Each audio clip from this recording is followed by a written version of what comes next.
সকান সকান একবার মা বলে ডাকো। হ্যাঁ বলো। জয় রাম। তো হ্যালো বন্ধুরা, দিনটা ছিল সোমবার। আমার বাপি এসেছিল আমাদের বাড়িতে, আর আমার মাম্মাম যাই দেখেছে আমার বাপিকে, সঙ্গে সঙ্গে দাদান দাদান বলে কোলে উঠে পড়ছিল।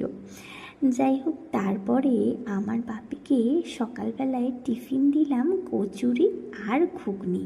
এই তো কচুরি ঘুগনিটা আমার বড়মশাই কিনে এনেছিল, অসাধারণ খেতে ছিল কিন্তু। যাই হোক, তারপরে কচুরি ঘুগনি শেষ হবার পরপর বাপিকে বললাম একটু রেস্ট নিয়ে নাও।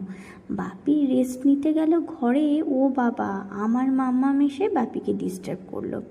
যাই হোক, মাম্মামকে নিয়ে চলে এসেছিলাম। বাপি একটু ঘুম দিয়ে তারপরে উঠলো দুপুরবেলা ভাত খাবার জন্য। দুপুরে আয়োজন করেছিলাম গরম গরম ভাত, লেবু তো ছিলই, সাথে ছিল ঝিঙের খোসা বাটা, আর ছিল পাতলা করে মুসুরির ডাল, পটল ভাজা, আর জ্যান্ত রুই মাছের পাতলা করে ঝোল, আলু, ধনেপাতা আর টমেটো দিয়ে। এই ঝোলটা খেতে লাগে কিন্তু অসাধারণ। জিরে বাটা আর আদা বাটা ছাড়া এই ঝোলে আর কিছুই দেয়া হয় না, কিন্তু খুব সুন্দর খেতে লাগে।